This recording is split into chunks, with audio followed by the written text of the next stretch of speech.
जय माता दी। साथियों, आज सुनिए माँ दुर्गा और असुर रक्त बीज की वो दिव्य कथा जिसने पूरे संसार को यह सिखाया कि जब बुराई अपने चरम पर पहुंच जाती है तो माँ दुर्गा स्वयं प्रकट होकर धर्म और सत्य की रक्षा करती हैं। तो चलिए दोस्तों, कथा शुरू करते हैं। त्रेता युग के समय शुंभ और निशुंभ नामक दो असुरों ने कठोर तपस्या कर ब्रह्मा जी से वरदान प्राप्त किया। वह वरदान यह था कि कोई भी देवता, दानव या पुरुष उन्हें मार नहीं पाएगा। उनकी शक्ति बढ़ने लगी और धीरे धीरे उन्होंने तीनों लोकों पर अधिकार कर लिया।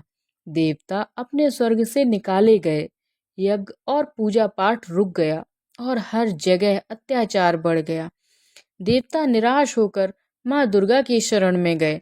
माँ ने वचन दिया, चिंता मत करो, तुम्हारे अत्याचारी का अंत अब दूर नहीं, मैं स्वयं तुम्हें न्याय दिलाऊंगी। रक्त बीज का वरदान था कि उसके रक्त की हर बूंद जब धरती पर गिरती तो वहां से उसी के समान शक्ति वाला एक नया रक्त बीज पैदा हो जाता। युद्ध प्रारंभ हुआ। माँ दुर्गा ने अपने बाण और त्रिशूल चलाए। रक्त बीज घायल हुआ और उसका रक्त भूमि पर गिरा। क्षण भर में सैकड़ों हजारों रक्त बीज प्रकट हो गए। देवता घबरा उठे, हे माँ, ये तो हर बार और बढ़ते जा रहे हैं, हम क्या करें। संपूर्ण आकाश असंख्य रक्त बीजों से भर गया।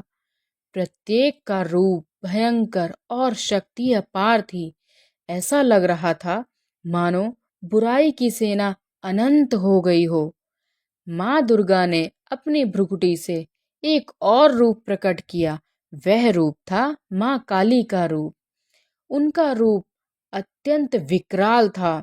देह काली, लाल जिह्वा और हाथों में खप्पर। उनकी आंखों से अग्नि निकल रही थी। स्वर्ण पर्वत पर माँ दुर्गा प्रकट हुई। उनका रूप तेजस्वी था। 10 हाथों में शंख, चक्र, गदा, त्रिशूल और तलवार थे। उनके प्रकट होते ही पूरी धरती और आकाश प्रकाश से भर गया। शुंभ निशुंभ को जब यह खबर मिली कि एक दिव्य देवी प्रकट हुई है तो उन्होंने अपने दूतों को भेजा और कहा, जाओ और उस स्त्री को कहो कि वह हमारे महल में आए और हमारी रानी बनकर रहे।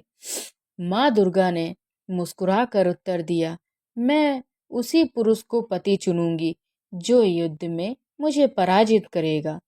यह सुनकर शुंभ निशुंभ क्रोधित हो उठे और उन्होंने सेनापति को भेजा और कहा कि जाओ और उस घमंडी स्त्री को उसके बालों से पकड़कर हमारे पैरों में खींच कर लाओ। एक एक कर असंख्य राक्षस युद्ध में आए। चंड मुंड, धूम्रलोचन और कई अन्य। माँ दुर्गा ने सबका वध किया। फिर रणभूमि में आया एक भयंकर असुर जिसका नाम था रक्त बीज।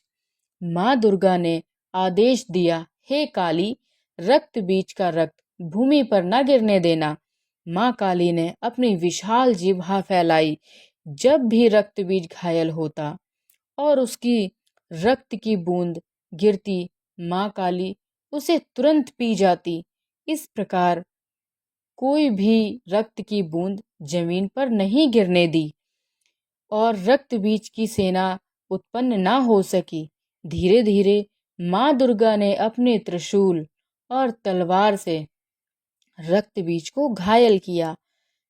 माँ काली ने उसकी प्रत्येक रक्त की बूंदों को पी लिया। अंततः रक्त बीज निर्बल हो गया और माँ दुर्गा ने उसका वध कर दिया, बुराई का अंत कर दिया। जैसे ही रक्त बीज का वध हुआ, देवताओं ने आकाश से पुष्पों की वर्षा की। सभी ने एक स्वर में माँ दुर्गा का जय घोष किया। जय माता दी। साथियों, रक्त बीज की यह कथा हमें यह सिखाती है कि बुराई कितनी भी बड़ी क्यों ना हो, अगर हम सच्चाई और भक्ति पर अडिग रहें तो माँ दुर्गा की कृपा से हर समस्या का अंत निश्चित है। आप भी सच्चे मन से माँ को याद करें और कहें, जय माता दी, जय माता दी, जय माता दी।